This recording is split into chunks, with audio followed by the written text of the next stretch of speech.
9-ാം ശ്ലോകമാണ്. ശ്ലോകം എടുത്തത് അതിൽ ഛന്ദസ് എന്നുള്ളത് ഇവിടെ വേദമന്ത്രങ്ങൾ, യജ്ഞങ്ങൾ, യൂപങ്ങൾ, വ്രതങ്ങൾ, ഭൂതവും ഭവ്യവും ഭവവും എല്ലാം ഏതൊന്നിനെ പറയുന്നുവോ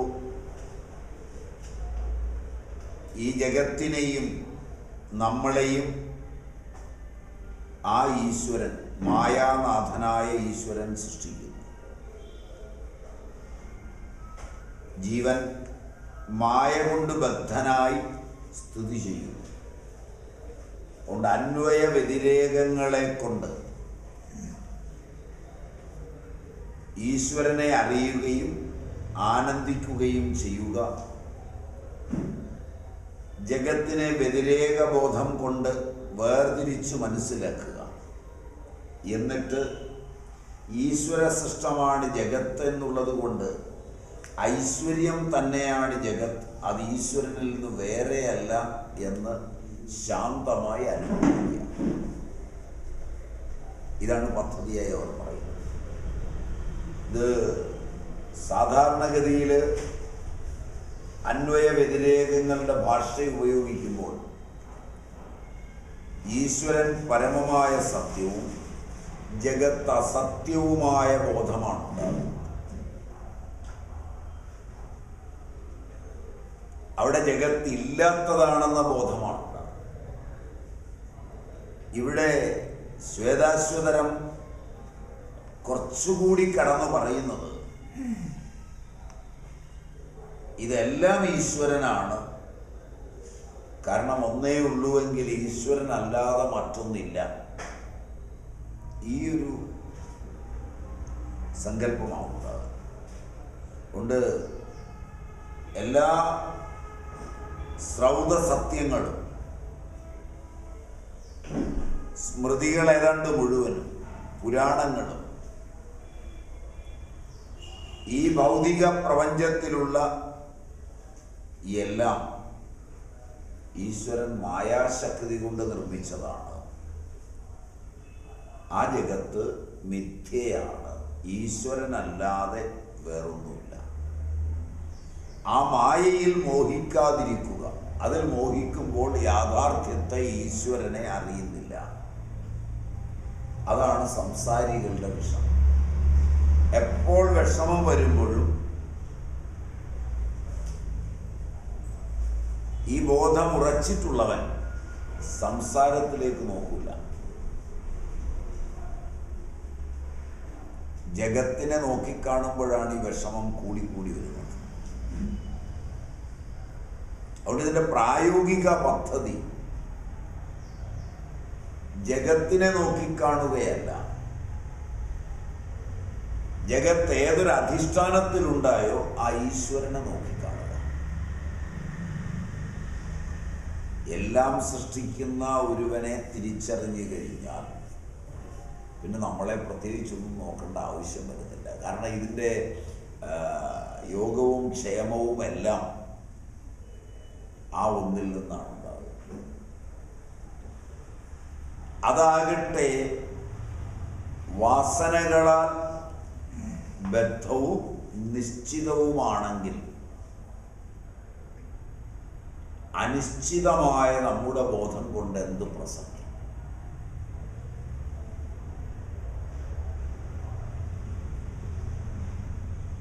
അതാണ് അതിൻ്റെ യുക്തിഭദ്രമായ നില. സമഷ്ടി നിശ്ചിതമായൊരു പന്ഥാവിലാണ് സഞ്ചരിക്കുന്നത് എങ്കിൽ അതേ നിശ്ചിതമായ ബോധത്തെ അറിയുമ്പോഴല്ലാതെ ശാന്തി ഉണ്ടാവില്ല. നമ്മളാകട്ടെ അനിശ്ചിത ബുദ്ധിയിലാണ്.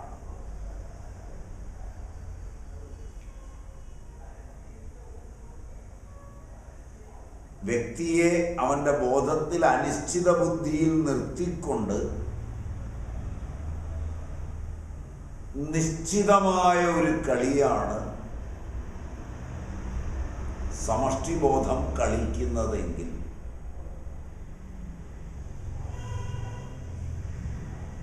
തൻ്റെ ബോധം അനിശ്ചിതമാണ് എന്നറിയുമ്പോൾ തന്നെ വിനയ സൗശീല്യാദികൾ വന്നു ചേരും, വേറെ ഒരു ചടങ്ങും കൂടാതെ.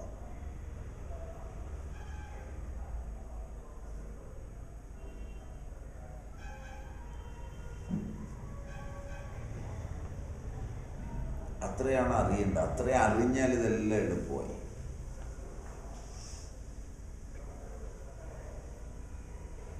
ഇതിന് വേറെ പുസ്തകങ്ങളൊന്നും വായിക്കണ്ട.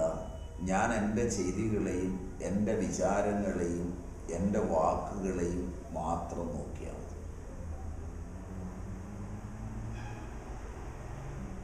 ഒരു പ്രാവശ്യം പോലും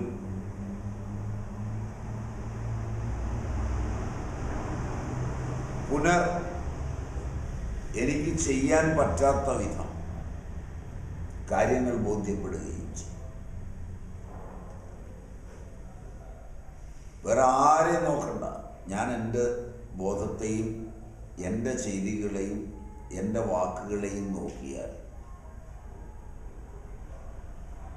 ഇന്നോളം നിശ്ചയാത്മികയായ ബുദ്ധിയിൽ നിന്നുകൊണ്ട് ഞാൻ എന്തൊക്കെയാണ് ചെയ്തിട്ടുള്ളത്,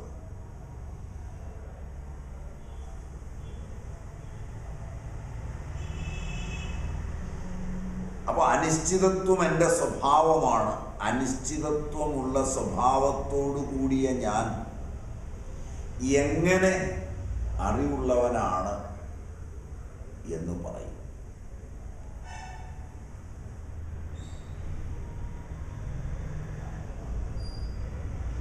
ഒരു വാദത്തിനു വേണ്ടി അഹങ്കാര സമയത്ത് പറയുന്നത് ഒഴിച്ചാൽ ഏത് മനുഷ്യനും മറ്റാരുമില്ലാത്ത ഒരു വേളയിൽ ഒറ്റയ്ക്കിരുന്നാൽ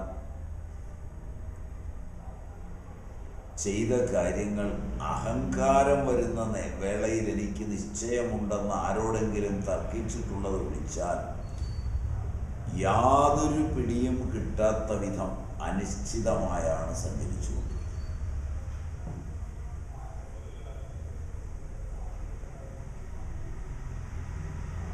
എപ്പോൾ ഒരാളോട് കോപിക്കും, എപ്പോൾ ഒരാളെ സ്നേഹിക്കും, എപ്പോൾ സൗമ്യമായി പറയും, എപ്പോൾ എതിർത്ത് പറയും, ഏത് സമയത്ത് വഴക്കുണ്ടാക്കും, ഏത് സമയത്ത് വഴക്കെല്ലാം സമാധാനിപ്പിക്കും,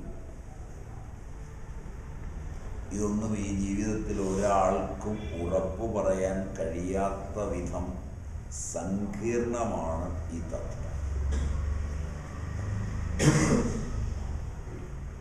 ശരിയാണോ? എന്തെങ്കിലും ഉറപ്പ് പറയാവുന്ന ഇത് അടുത്ത നിമിഷം ഇന്ന പോലെ സംഭവിക്കുമെന്ന് ഉറപ്പ് പറയാവുന്ന വിധം ഏതെങ്കിലും ഒരു കർമ്മത്തിൻ്റെ പദ്ധതി അറിയാവുന്നവർ ഒരാൾ പോലും ഉണ്ടെന്ന് എനിക്ക് തോന്നുന്നില്ല.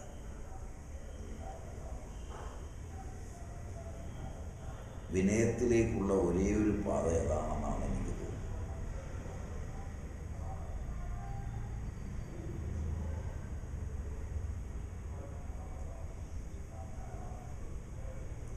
ഏതെങ്കിലും ഒരു കാര്യം നേരത്തെ തീരുമാനിച്ചു, ഉറച്ചു, അങ്ങനെ ചെയ്താൽ ഇന്ന് ഫലം കിട്ടുമെന്ന് ഭൂതഭവ്യ ഭവിഷ്യത്തുകളെ വച്ചുകൊണ്ട് കൃത്യമായി കണക്കുകൂട്ടി ചെയ്യാവുന്ന ബോധതലമുള്ള വ്യക്തികൾ അത്യപൂർവമാണ്.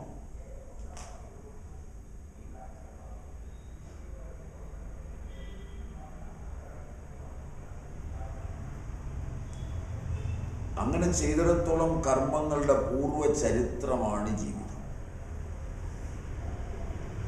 ഈ ചരിത്രത്തിൽ നിന്ന് എന്താണ് അഭിമാനിക്കാനുള്ളത്?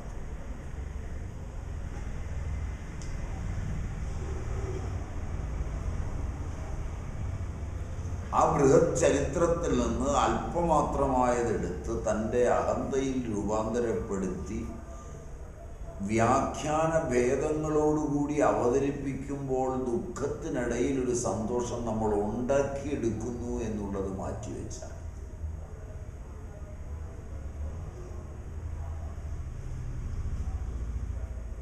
സത്യസന്ധതയിൽ എന്തിലാണ് നമുക്ക് നിശ്ചയം?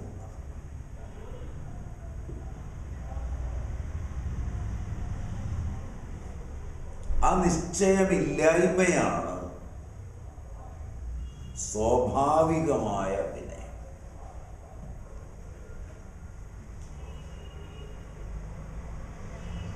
കാര്യങ്ങൾക്ക് വേണ്ടിയുള്ളതല്ല, സ്വാഭാവികമായ. ആ സ്വാഭാവിക വിനയത്തിൽ വെച്ച് നിങ്ങളുടെ ബോധം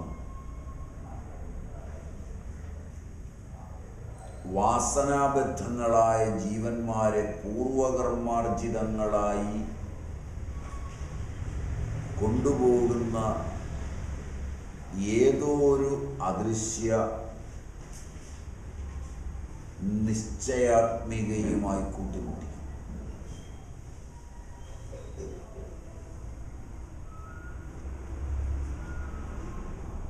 എനിക്ക് അനിശ്ചിതമായത് ഏതോ ഒരു കേന്ദ്രത്തിൽ നിന്ന് നിശ്ചിതമാണ്.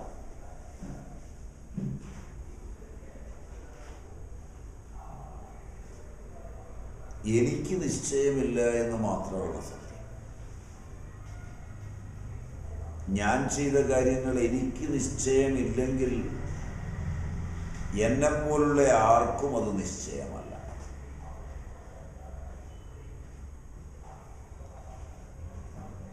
എനിക്ക് അജ്ഞേയമായ ഒരു കേന്ദ്രത്തിനത് നിശ്ചിതമാണ്.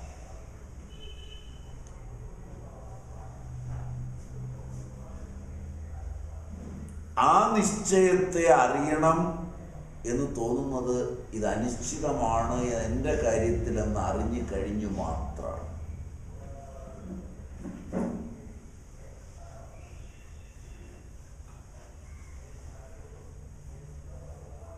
നിശ്ചയം എനിക്കല്ലുള്ളൂ.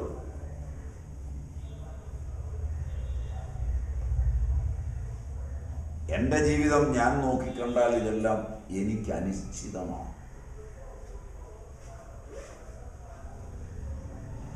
ജനിച്ചതും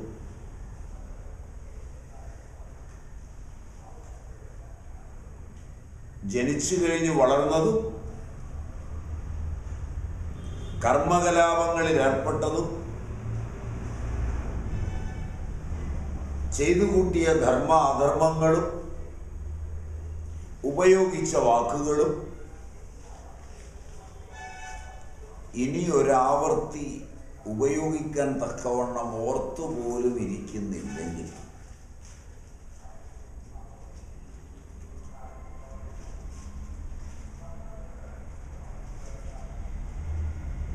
അവയൊക്കെ അനിശ്ചിതമാണെന്ന് അറിയാൻ വലിയ നേരമൊന്നും വേണ്ട. ഇപ്പോൾ ക്ഷണനേരത്തിൽ ഉണ്ടാകുന്ന ഒരു ബോധം പോലും എൻ്റെ നിശ്ചയത്തിൽ നിന്നുണ്ടാകുന്നതല്ല.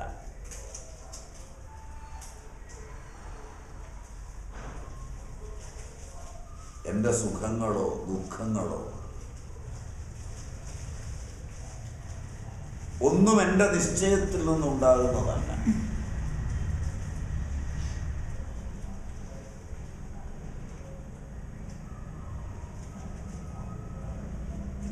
മറ്റുള്ളവരോട് ബോധപൂർവം വേണ്ടേ ചെയ്യാൻ, ആലോചിച്ചു വേണ്ടേ ചെയ്യാൻ എന്നെല്ലാം ചോദിക്കുമ്പോഴും എന്നോട് ഞാൻ ഈ ചോദ്യം ചോദിക്കാത്തത് കൊണ്ട് മാത്രമാണ് മറ്റേ ചോദ്യം നിലനിൽക്കുന്നത് തന്നെ.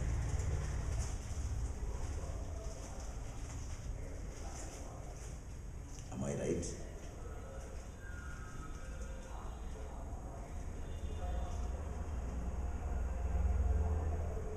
ശരിയാണോ ഞാൻ പറഞ്ഞത്? രാമകൃഷ്ണ ആലോചിച്ച് ചെയ്യണ്ടേ? ഇങ്ങനെയാണോ ചെയ്യുന്നത്?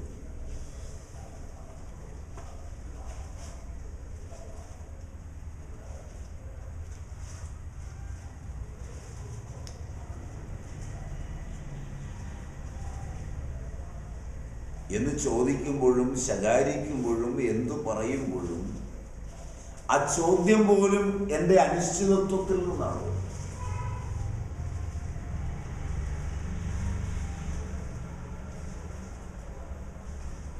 രാമകൃഷ്ണനോട് ഇന്നതാണ് ഞാൻ ചോദിക്കേണ്ടത് എന്ന്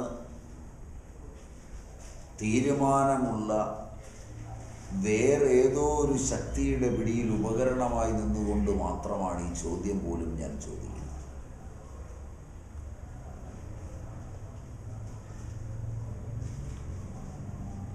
ചോദ്യങ്ങളുടെ ഈ നൈരന്തര്യത്തിൽ ഒരിക്കൽ ഈ നിശ്ചയമുള്ള പിന്നിലെ ശക്തിയെ അവൻ അന്വേഷിച്ചു തുടങ്ങുമ്പോഴാണ് ജിജ്ഞാസ വരുന്നത്.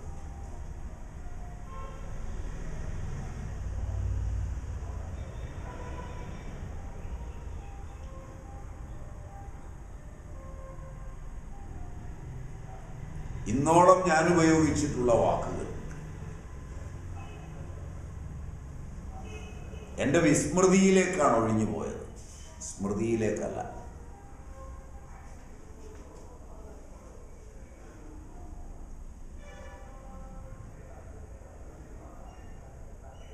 ഇന്നോളം ഞാൻ പഠിച്ചിട്ടുള്ള പാഠങ്ങൾ എൻ്റെ വിസ്മൃതിയിലേക്കാണ് കടന്നുപോയത്.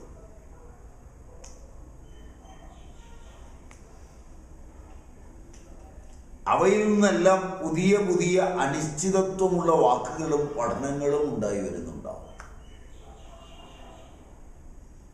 അതിൻ്റെ അനുസ്യൂതതയോ അനുസ്യൂതതയില്ലായ്മയോ നിശ്ചയിക്കുന്നത് പോലും ഞാനല്ല.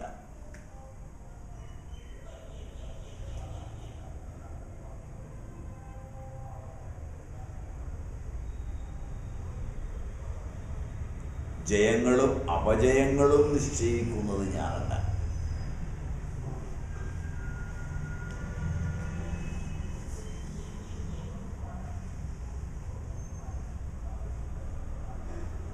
ഇതറിയുമ്പോൾ സർവവും സംയോജിപ്പിക്കുന്ന സർവാതിരിക്തമായ ഒരു ബോധത്തിൽ നിന്നുകൊണ്ട് ആർക്കാണിത് നിശ്ചയമുള്ളത് എന്ന് അന്വേഷിക്കും. ഇതിൻ്റെ സംവിധായകനെ അന്വേഷിക്കും.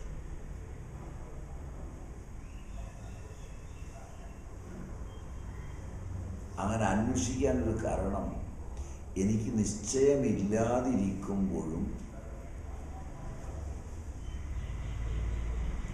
ഇതിനൊക്കെ എന്തൊക്കെയോ നിശ്ചയമുള്ള പോലൊരു തോന്നൽ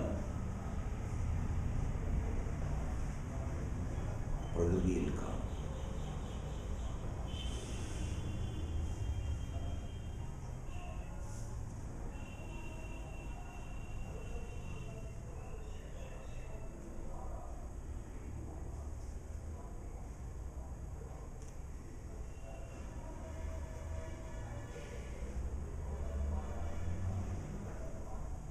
പ്രകൃതിക്ക് അങ്ങനൊരു തലമുണ്ടാവും.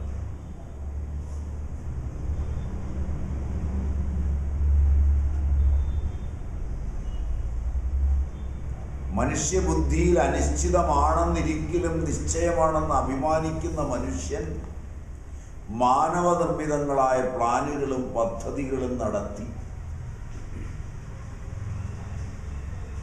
സൂക്ഷിച്ചു വെച്ച് പട്ടിണി കിടക്കും.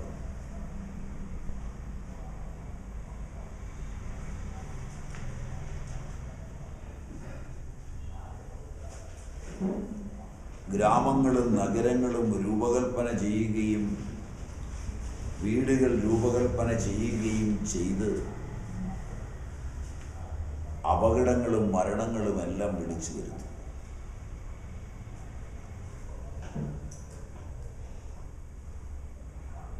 ഇതിൻ്റെ അനിശ്ചിതത്വം അറിഞ്ഞ പക്ഷികളും സസ്യങ്ങളും ആ അനിശ്ചിതത്വത്തിന് അനുഗുണമായി ജീവിക്കുമ്പോഴും ഇതിൽ നിന്ന് വ്യത്യസ്തമായ വലിയ അപകടങ്ങളൊന്നും അവ നേരിടുന്നുമില്ല.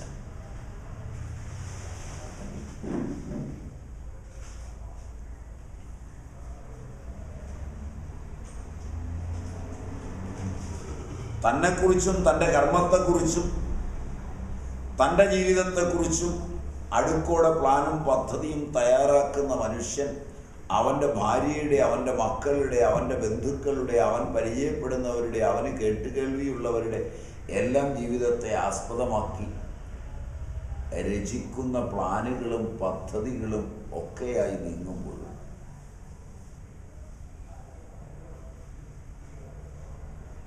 ഇവയൊന്നുമില്ലാത്ത ഭൂമിയിലെ ജീവജാലങ്ങൾക്ക് ഇവൻ നേരിടുന്നതിൽ കൂടുതൽ അപകടങ്ങളൊന്നും എന്തായാലും നേരിടുന്നില്ല.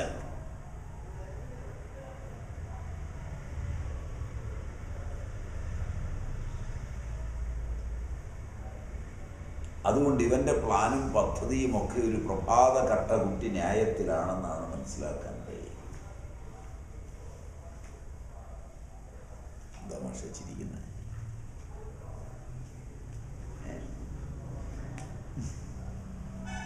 മാഷുടെ ചിരിയ എനിക്ക്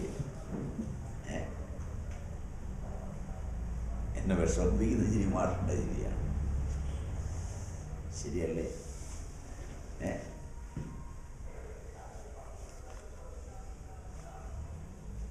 ഒരനിശ്ചിതത്വത്തിലാണ് ഇത് മുഴുവൻ നിൽക്കുന്നതെന്ന് തിരിച്ചറിയുമ്പോഴും ഏതോ ഒന്നിന് നിശ്ചയമുണ്ടോ എന്ന് സംശയം തോന്നുക.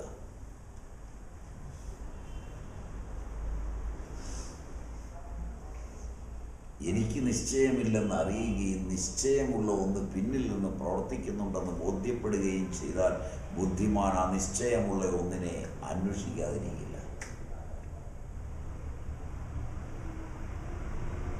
ബാക്കിയുള്ളതിനെ ഒന്നും അന്വേഷിച്ച് നടന്നിട്ട് കാര്യമില്ല.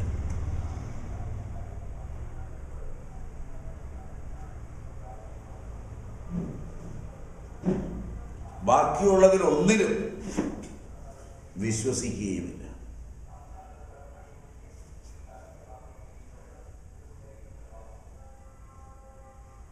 ബാക്കിയുള്ള ഒന്നും സഹായകമാവുകയുമില്ല. ഒരാൾക്കും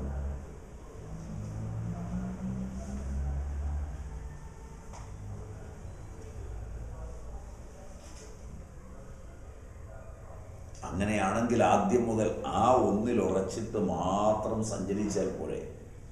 അതല്ലാതെ വല്ലതും കിട്ടുമെന്ന് ആരെങ്കിലും പറഞ്ഞാൽ സമ്മതിച്ചു കൊടുത്തിട്ട് കിട്ടുന്ന അവസരങ്ങളിലെല്ലാം പരീക്ഷിച്ചാൽ മാത്രം പോരെ.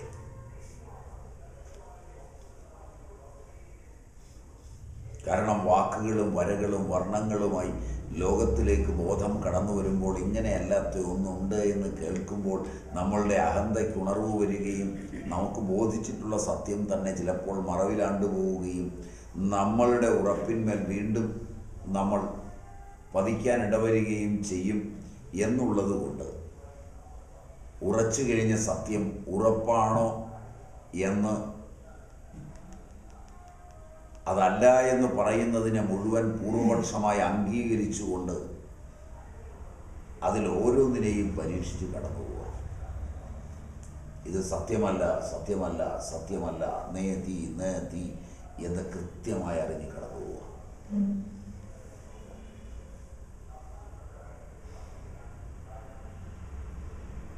ഒരു മാനവനും ഒരു ജീവിയും തൻ്റെ അഹന്തയിൽ ഉറപ്പിക്കുന്ന ഉറപ്പുകളൊന്നും ഉറപ്പല്ല.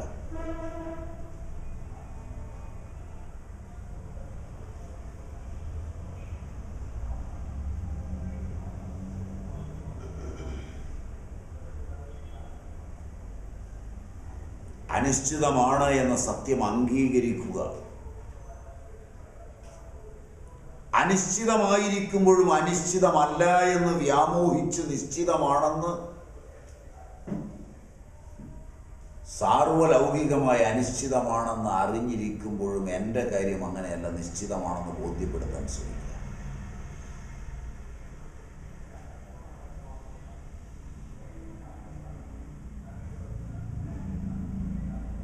ഇതിൻ്റെ ഒരു വഴക്കാണല്ലോ. അനിശ്ചിതമാണെന്ന് അങ്ങനെയൊന്ന് സമ്മതിക്കാൻ പറ്റൂ. പിന്നെ ഞാൻ എന്തിനാ ഇത്രയും കാലം കിടന്ന് പണിതത്, ഇത്രയും കാലം കിടന്ന് ജീവിച്ചത്? അതിന് ചിലർ ഉത്തരം പറയുക, ഇത് അനിശ്ചിതമല്ല എന്നൊരിക്കലും തോന്നാതിരിക്കാനാണ് പണിയെടുത്തത്. അവർ ശാന്തന്മാരായി കാണും.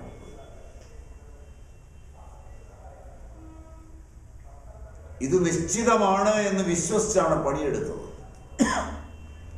ഓരോ നിമിഷവും അനിശ്ചിതത്വം വരുമ്പോഴും നിശ്ചയമാക്കിയെടുക്കുമെന്ന് വാശിയോടെ പണിയുകയാണ്. ദുഃഖം മാത്രമായിരിക്കുന്നത്.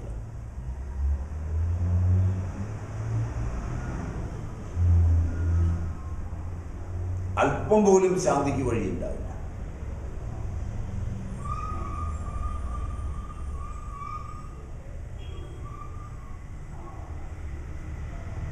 അതുകൊണ്ട്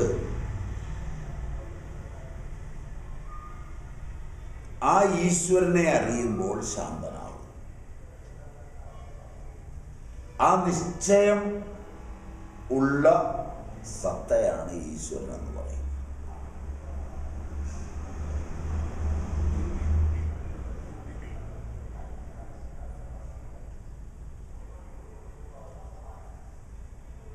അതിനെ തൊട്ടറിയുമ്പോഴെല്ലാം മായ ഒഴിവായി നിൽക്കുന്നു.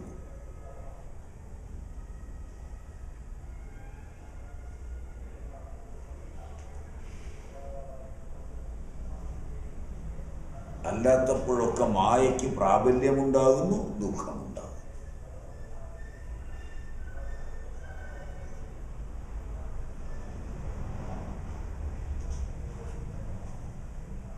മായാധീനനും മായ അതീതനും.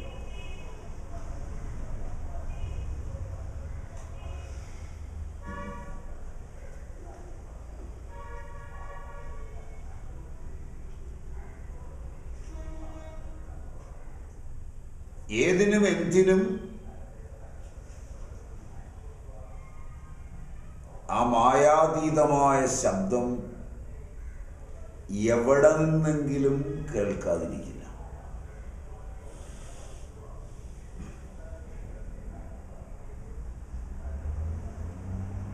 അന്ധക്കരണത്തിൽ നിന്ന് സ്ഥിരമായി കേൾക്കുന്നെങ്കിൽ അത് ഉചിതമായ സ്ഥലമാണ്. അന്ധക്കരണം എന്നത് സമാധി സ്വഭാവമായ തലമാണ്.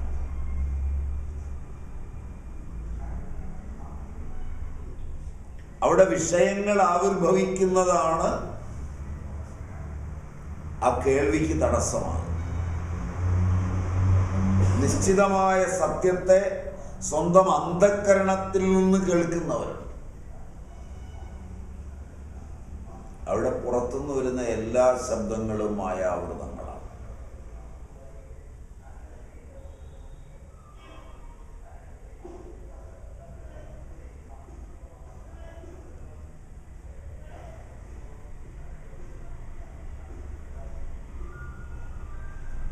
അന്ധക്കരണത്തിൽ നിന്ന് കേൾക്കാറായില്ലെങ്കിൽ അന്ധക്കരണം മായാവൃതമാണ്. മായാവൃതമായ അന്ധക്കരണവുമായി ഓടുമ്പോൾ അതിനനുഗുണങ്ങളായ ശബ്ദങ്ങളെല്ലാം അനിശ്ചിതത്വത്തിലേക്ക് തള്ളിയിടാനുള്ള ശബ്ദങ്ങളാണ്.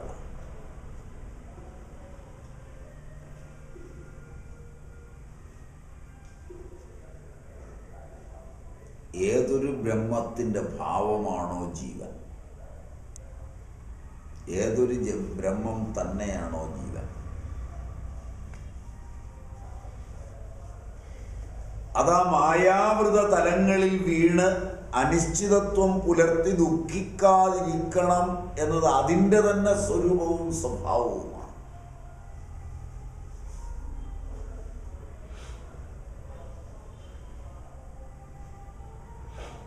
സമഷ്ടി മൊത്തമായി വ്യാപിച്ചിരിക്കുന്ന ഏതൊരു ബോധത്തിൻ്റെ ഭാഗമാണോ വ്യഷ്ടിജീവൻ,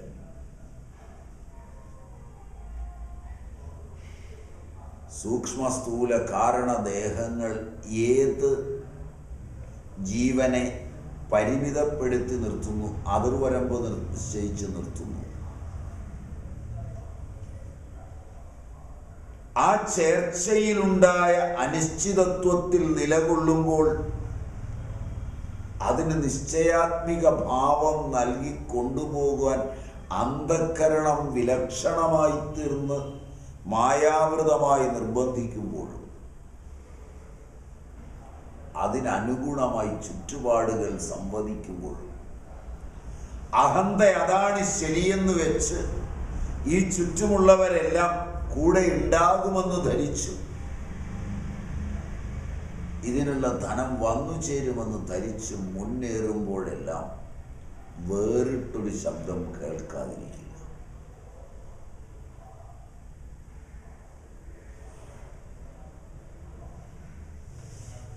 ഭാഗ്യവാന്മാർ, അറിവുള്ളവർ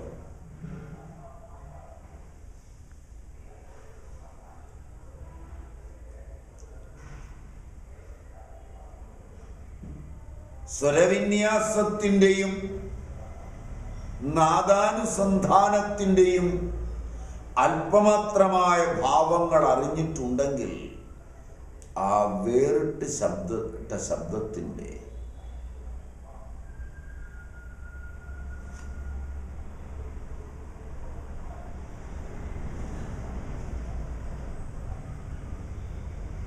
സ്ഥായികൾ, മന്ത്രസ്ഥായിയും മധ്യസ്ഥായിയും താരസ്ഥായിയുമായി അറിയപ്പെടുന്ന സംഗീതാത്മകമായ ശബ്ദാനുവൃത്തിയിൽ നിന്ന് തിരിച്ചറിയുകയും തദ്വാര അതാണ് ശരിയെന്ന് ബോധ്യപ്പെടുകയും മായാവൃതമായ തൻ്റെ അന്ധക്കരണം പറഞ്ഞതല്ല ശരിയെന്ന് അത് തന്നെ അനിശ്ചിതത്വത്തിലേക്ക് കൊണ്ടുപോകുമെന്ന് അറിയുകയും ഈ അന്ധക്കരണത്തിന് കൂട്ടാളികളായി വന്നിരിക്കുന്നവരെല്ലാം തന്നെ ചതിക്കാൻ പോകുന്നുവെന്ന് തിരിച്ചറിയുകയും അഹന്തയെ പിൻവലിക്കുകയും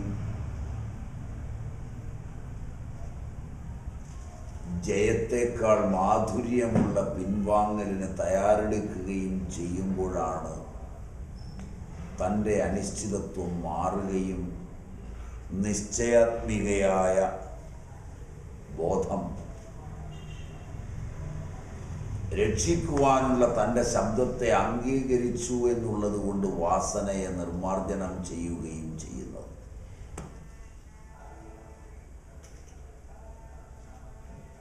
അതുകൊണ്ട് ഇതിൻ്റെ അനുസന്ധാനത്തിലെ പദ്ധതികളിൽ ഒന്നാമത്തത്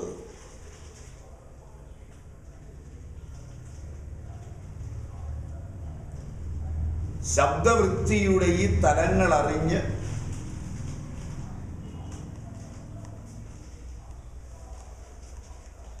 മായാ നിർമ്മാർജ്ജനത്തിനൊരുങ്ങി സത്യവുമായി ഒരിക്കൽ ബന്ധപ്പെടുക എന്നുള്ളതാണ്. ഒരിക്കൽ അനുശീലനം ചെയ്യാൻ അറിഞ്ഞാൽ പിന്നെ ഒരിക്കലും ചതിക്കുഴിയിൽ വീഴില്ല.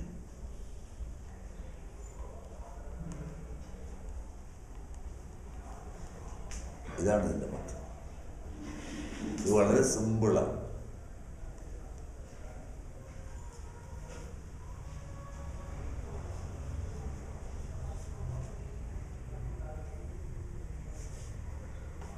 വളരെ വളരെ സിമ്പിളാണ്.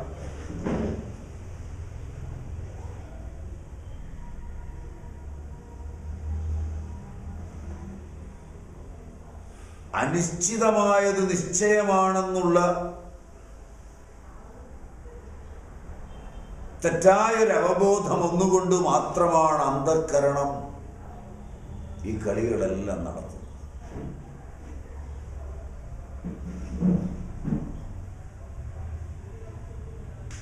വിഷയവിശിഷ്ടങ്ങളായ ലോകങ്ങളിലേക്ക് അന്ധക്കരണത്തെ ആനയിച്ചു കൊണ്ടുപോകണമോ, അന്ധക്കരണത്തെ അതിൻ്റെ സ്വരൂപവും സ്വഭാവവുമായ സമാധിയുടെ തലങ്ങളിലേക്ക് കൂട്ടിക്കൊണ്ടുപോകണം.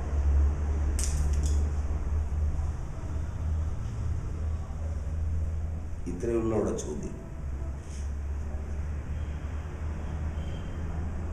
സ്വാമിജി, ശബ്ദത്തെ സാമാന്യത്തിൽ ഉപയോഗിക്കണം എന്ന് പറയുമ്പോൾ അവിടെ വാസനകൾ ഉണ്ടെങ്കിൽ നമുക്ക് നമ്മൾ ഹെൽപ്ലെസ് ആവില്ല. വാസനകളുണ്ടെങ്കിലും ഏതൊരു ജീവനാണോ നിങ്ങൾ, ആ ജീവൻ തന്നെ ബ്രഹ്മമാണെന്നിരിക്കെ നിങ്ങളുടെ കർണങ്ങളിലേക്ക് നിങ്ങളെ രക്ഷിക്കാനുള്ള ശബ്ദം അനുസ്യൂതമായി അകത്തില്ലെങ്കിൽ, അകത്ത് അഹങ്കാരവും മായാവൃതമായ ബോധവും നിലനിന്ന് അനിശ്ചിതത്വത്തെ സത്യമായും നിശ്ചയമായും ഉറപ്പിക്കാൻ നിങ്ങൾ വെമ്പൽ കൊള്ളുമ്പോഴും വേറിട്ടൊരു ശബ്ദം നിങ്ങൾ കേൾക്കാതിരിക്കില്ല, ഓർക്കാതിരിക്കില്ല.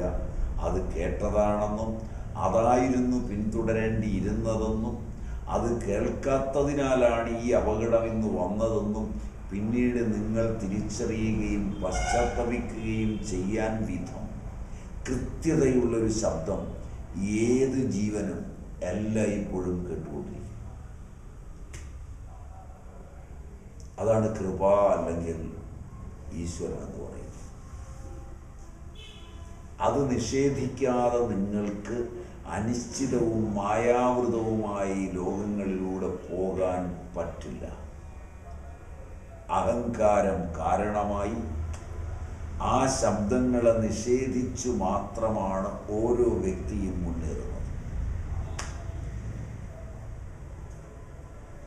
ആ ശബ്ദത്തെ ഉറപ്പാക്കി കഴിഞ്ഞിട്ടുള്ളവനെ സംബന്ധിച്ചിടത്തോളം ഏത് വമ്പൻ ഏത് തരത്തിൽ വന്ന് എന്തെല്ലാം കാര്യങ്ങൾ പറഞ്ഞാലും ശരി, ആ ശബ്ദം മാത്രമേ രക്ഷിക്കൂ എന്നത് ഉറപ്പാണ്. ആ ശബ്ദം പുറത്തുനിന്ന് കേൾക്കുന്നത് തിരിച്ചറിഞ്ഞ് തുടങ്ങിയാൽ ഈ ശബ്ദം മെല്ലെ നിങ്ങളുടെ ഹൃദയ കവാടത്തിലേക്ക് എത്തുകയും ഹൃദയസ്ഥിതമാവുകയും നിങ്ങളുടെ അന്ധക്കരണത്തിൻ്റെ സ്വഭാവമാവുകയും ചെയ്യുമ്പോൾ അതിനെ വീണ് വണങ്ങി ഓതി ബലിഷ്ഠമാക്കി എടുത്താൽ ആ ശബ്ദം നിങ്ങളെ ഭരിക്കുകയും നിങ്ങളുടെ ജീവിതത്തെ ഭരിക്കുകയും നിങ്ങളുടെ ബുദ്ധിയെ ഭരിക്കുകയും നിങ്ങളുടെ വാക്കുകളെ ഭരിക്കുകയും ചെയ്യുമ്പോഴാണ് നിങ്ങൾ അവാച്യമായ ആനന്ദം അനുഭവിക്കുന്നത്.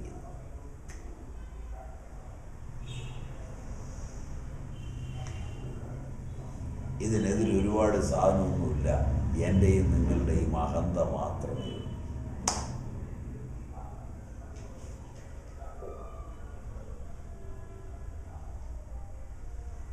നാരായണഗുരു ഈ തരുണത്തിൽ പാടും, വലിയൊരഹന്ത വരാവരം തരേണം.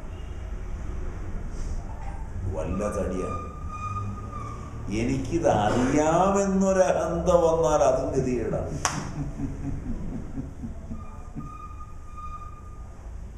ഇതൊക്കെ ഞാൻ ക്ലാസ്സിൽ നിന്ന് പറയാം. ഇത് കഴിഞ്ഞത് എനിക്ക് അറിയാമെന്ന മട്ടിലൊന്ന് പെരുമാറിയാൽ ആ സെക്കൻഡിൽ ഇവൻ ഹൃദയത്തിൽ നിറങ്ങിയ ഒറ്റ വിടിയും. അഹന്തയുടെ ചെറിയ അംശം പോലും പിടിക്കാത്തവനാണ് ഈ സാധനം.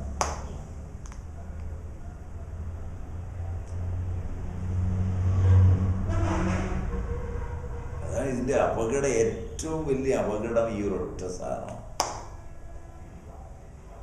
അല്പം പോലും ഇയാൾക്ക് പിടിക്കാത്ത സാധനം ഒന്നേ ഉള്ളൂ, അത് ഈ അഹന്തയാണ്.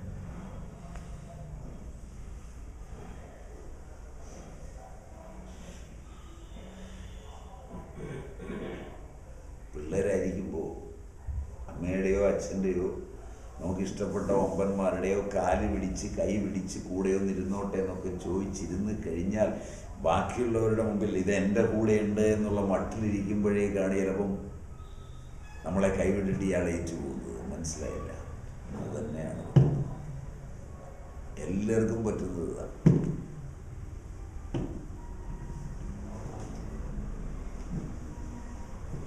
ഇവിടെ ആൾഭേദമില്ല, തരഭേദമില്ല, ഒരാളും ഇതിനപ്പുറത്തേക്കില്ല. എല്ലാം എല്ലാം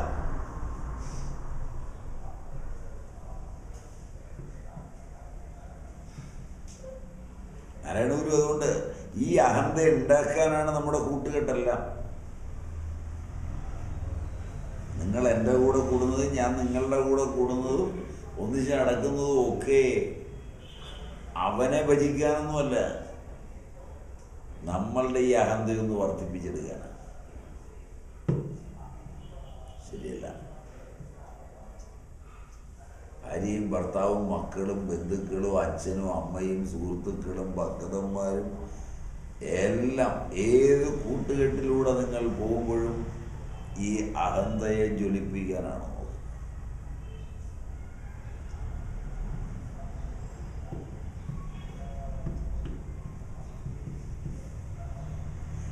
സമയത്താണ് അന്ധകരണത്തിൽ എങ്ങാനും ഇതിൻ്റെ ഒരു ലാഞ്ചന ഉണ്ടെങ്കിൽ ഇതിറങ്ങി ഒരൊറ്റ വെടിയിലിടുന്നത്. പിന്നെ ഇത് വളരെ അകലെ നിന്ന് പുറത്തുനിന്ന് കേട്ട് കേട്ട് കേട്ട് കേട്ട് ഇങ്ങനെ അടുത്തടുത്ത് വരണം. കേട്ടാലാണ് അടുത്ത് വരുന്നത്. വിനയാന്വിതനായവൻ അകലെ നിന്നുകൊണ്ടേ പറയുള്ളൂ. തമ്പ്ര ഇങ്ങനെയൊക്കെയാണ് കാര്യം. അടിയൻ അപ്പോഴവിടെ ഞാൻ പറയുന്ന മുഴുവൻ കള്ളമാണ്. 2 അടി പിടിച്ചു കൊടുക്കാൻ പറയുന്നത്. അത് കഴിയുമ്പോഴേ ഇവൻ ഇറങ്ങി പോകുന്നത്. ആ ശബ്ദത്തിനകത്ത് ഉണ്ടാവും. കുറച്ചുകൂടെ കഴിഞ്ഞാൽ അവൻ അടുത്തേക്ക് വരും. ആ സത്യശബ്ദം അടുത്തു വരുന്നതിനനുസരിച്ച് ഇപ്പുറത്ത് മായാവൃതമായ ശബ്ദങ്ങൾ അകന്നുകൊണ്ടിരിക്കും.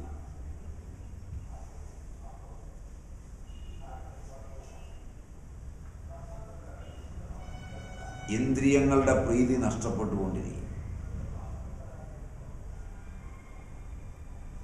തിദിക്ഷ കൂടിക്കൊണ്ടിരിക്കും.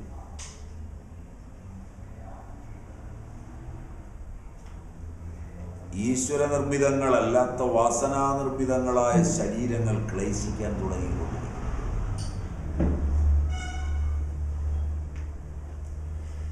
ഈ ശബ്ദം കേൾക്കാൻ തുടങ്ങിയാൽ ക്ലേശങ്ങളുടെ ബാഹുല്യം കൂടിക്കൊണ്ടിരിക്കും.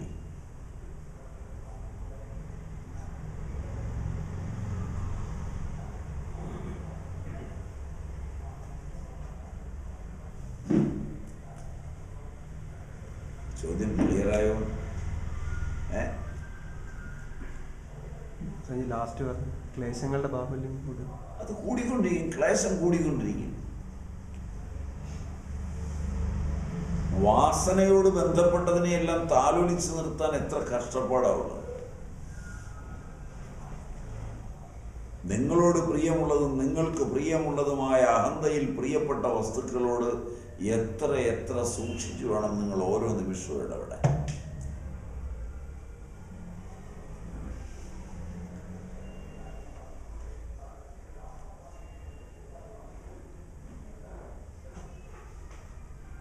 അല്പനേരത്തേക്ക് ഒന്ന് പ്രേമിക്കാനോ, അല്പനേരത്തേക്ക് ഒന്ന് ചിരിക്കാനോ, ഒന്ന് കളിക്കാനോ, ഒന്ന് തമാശ പറയാനോ ഉള്ള സ്വാതന്ത്ര്യത്തിൽ നിങ്ങൾ കല്യാണം കഴിച്ച ഭാര്യയോട് നിങ്ങൾക്ക് ഇടപെടാൻ പറ്റുമോ? ഭാര്യയ്ക്ക് നിങ്ങളോട് ഇടപെടാൻ പറ്റുമോ? എന്തെല്ലാം അനുനയ രൂപത്തിലാണെങ്കിലാണ് 1 മണിക്കൂറോ 1 ദിവസമോ കാപ്പിയായാലും പലഹാരമായാലും ലൗകിക ബന്ധങ്ങളായാലും ചിരിയായാലും കളിയായാലും അല്പനേരത്തെ പ്രേമമാണെങ്കിലും നിങ്ങൾക്ക് കൊണ്ടുപോകാൻ കഴിയുക. വാസനകളാൽ ബദ്ധമായതെല്ലാം കൊണ്ടുപോകണമെങ്കിൽ എന്തെന്ത് ക്ലേശങ്ങൾ നിങ്ങൾ ആ തരത്തിൽ സഹിക്കണം. Am I not right?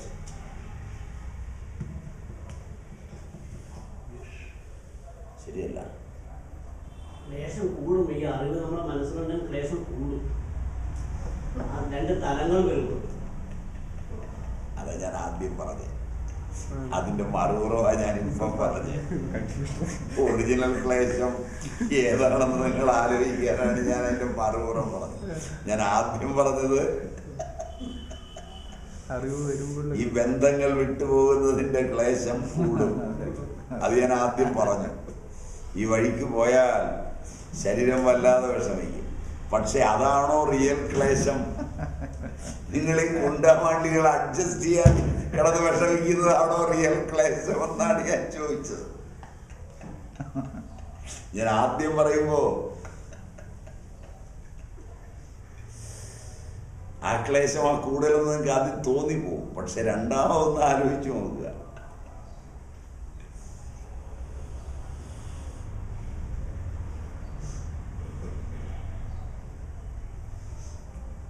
ആദ്യത്തിൽ ബന്ധങ്ങൾ അഴിഞ്ഞു പോവുകയാണ്, രണ്ടാമത്തിൽ ബന്ധങ്ങൾ കൂടി വരികയാണ്.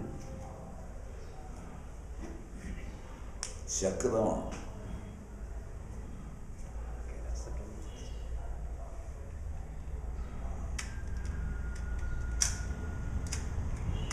അല്ല, ശരിയാണോ എന്ന് ആലോചിച്ചു നോക്കുക.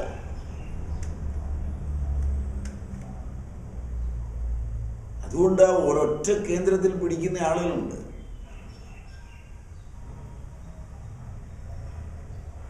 അവരെല്ലാം ഇപ്പോഴും ഒരു കാര്യം സമ്മതിക്കും.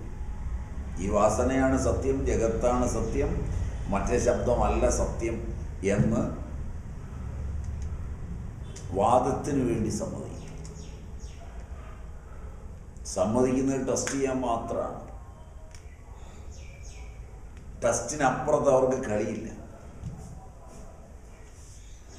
അനുഭൂതി സമ്പന്നന്മാർ വാസനയുടെ ഒരു ബന്ധത്തെയും ആസിഡ് ടെസ്റ്റിനപ്പുറം കൊണ്ടുപോകുന്നില്ല.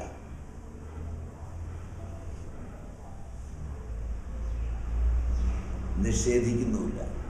കാരണം അനിശ്ചിതത്വം വിട്ടുമാറിയാൽ പോലും തൻ്റെ അനിശ്ചിതത്വം നിലനിൽക്കുന്നുണ്ടെന്ന് അംഗീകരിക്കുന്ന ഒരു വിനയം അവരെ ആമൂലാഗ്രം തലോടി നിൽക്കും.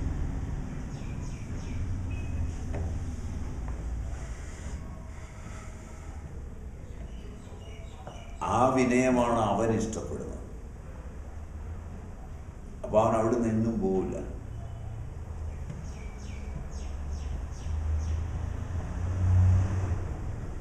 കാരണം ഇവനെ കയറ്റി നേരെയെങ്കിൽ ഇരുത്തിയിരിക്കുകയാണ്. അങ്ങനെയുള്ളവർക്ക് ഒരാഗ്രഹമേ ഉണ്ടാവുള്ളൂ, ഇവൻ ഇറങ്ങിപ്പോലും. ബാക്കിയൊക്കെ അവർ വലിച്ചെറിയും.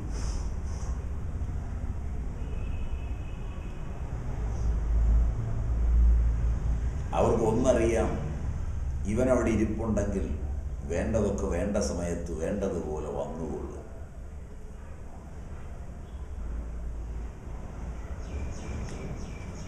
കാരണം അത് വേറെ അന്വേഷിക്കേണ്ട ആവശ്യമില്ല.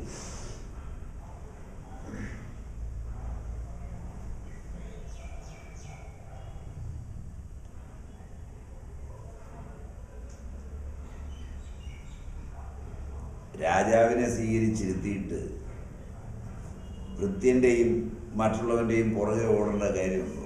അതൊക്കെ ഇങ്ങനെ സേവിച്ചു നിന്നോളും. കാരണം രാജാവല്ലേ അവിടെ ഇരിക്കുന്നത്. പറഞ്ഞ മനസ്സിലായില്ല.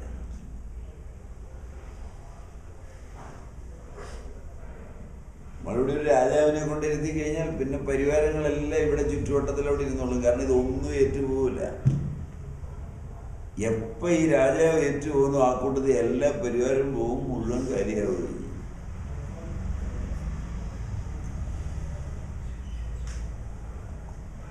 അതിന് പരിവാരത്തിനെ കുറ്റം പറഞ്ഞിട്ട് കാര്യമില്ല. കാരണം പരിവാരം രാജാവിൻ്റെയാണ്, നമ്മുടെ അല്ല. മനസ്സിലായില്ല?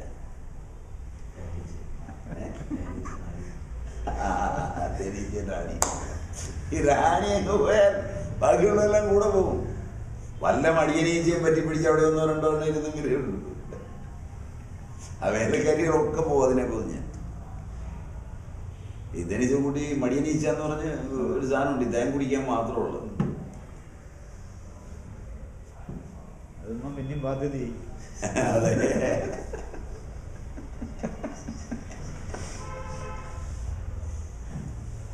അതുകൊണ്ട് എപ്പോഴും അത് നോക്കിക്കൊണ്ടാൽ മതി.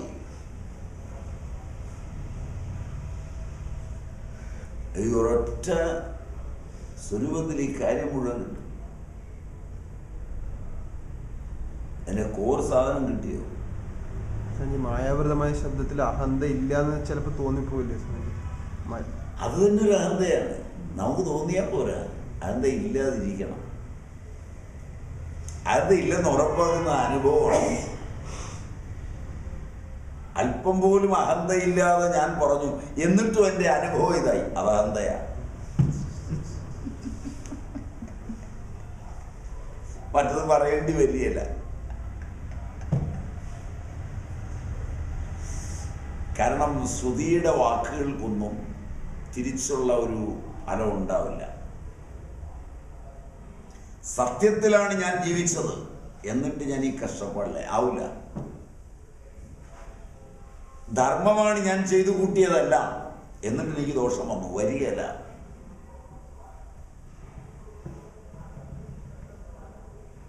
ഇത് വന്നാലും എൻ്റെ കർമ്മമായിട്ട് എടുക്കുകയല്ലേ? വരികയല്ല. കർമ്മമായിട്ട് എടുക്കുന്ന സാധനം മുമ്പ് ചെയ്ത അധർമ്മത്തിൽ നിന്ന് വന്നതാണ്, അത് വരും. അതങ്ങനെ തിരിച്ചറിയണം.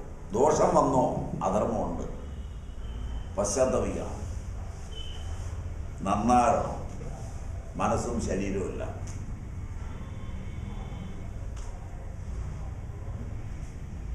കാരണം ഓരോന്നിനും അതിൻ്റെ ധർമ്മമുണ്ട്. ആ ധർമ്മം മാറൂല. ഞാൻ ചേർത്തത് പഞ്ചസാരയാ, ഉപ്പ് രുചി, അങ്ങനെ വരുമോ? പാത്രത്തിൽ നേരത്തെ ഉപ്പ് ആരെങ്കിലും കലർത്തി വെച്ചിട്ടുണ്ടാവും, മനസ്സിലായില്ല. പഞ്ചസാര പാത്രം എന്ന് എഴുതി വെച്ചുകൊണ്ട് ചേർത്തതാ. അതാണ് ഈ കുഴപ്പം. ശരിയല്ല. അത് ഞാൻ പഞ്ചസാരയാണെന്നാണ് കരുതിയത്. കരുതിയതിൻ്റെ തെറ്റാണ്. നീ ഏത് പാത്രത്തിൽ നിന്ന് എടുത്തിട്ട് ഇന്ന പാത്രത്തിൽ നിന്നാണ്. അതിനകത്ത് ഞാൻ ഉപ്പ് മാറ്റി വെച്ചായിരുന്നു. കാരണം കഴിഞ്ഞ തവണ പഞ്ചസാര വെച്ചിരുന്ന പാത്രം പൊട്ടിപ്പോയപ്പോൾ ഞാൻ വേറൊരു പാത്രത്തിലേക്ക് പഞ്ചസാര ഇടുന്നതിനെ ആലോചിച്ചപ്പോൾ പൊട്ടിയ പാത്രം മതിയല്ലോ ഉപ്പിടാനെന്ന് വെച്ച് ഞാൻ അതിനകത്ത് ഉപ്പിട്ട് വെച്ചത്. നിന്നോടാരാ അതെടുത്തിടാൻ പറഞ്ഞു?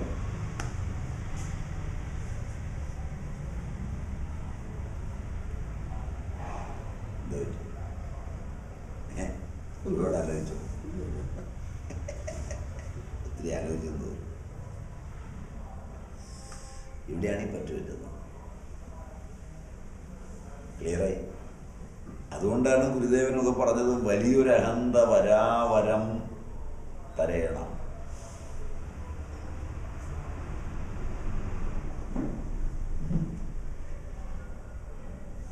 ഇതെല്ലാം കഴിയുമ്പോൾ വലിയ അഹന്ത വരും. അത് പോണം. ഏതാണ്ടൊരു പിടി. ഞാൻ അച്ഛനാണ്, ഞാൻ ഭർത്താവാണെന്നുള്ള ബോധവും കൂടി ചിലപ്പോൾ അഹന്തയായി പോകില്ലേ? അഹന്തയായിട്ട് വിടരുത് അതിനെ. കർത്തവ്യം ചെയ്യുന്നതിന് ആ ബോധം അനിവാര്യമാണ്. അനിവാര്യമായ ബോധം ചിലപ്പോൾ അഹന്തയാവരുത്. ആ അനിവാര്യമായ ബോധത്തിൻ്റെ തലത്തിൽ മാത്രമേ നിൽക്കാവൂ. ഞാൻ ഭർത്താവാണ്, എൻ്റെ കർമ്മങ്ങളെല്ലാം ഞാൻ നിർവഹിക്കേണ്ട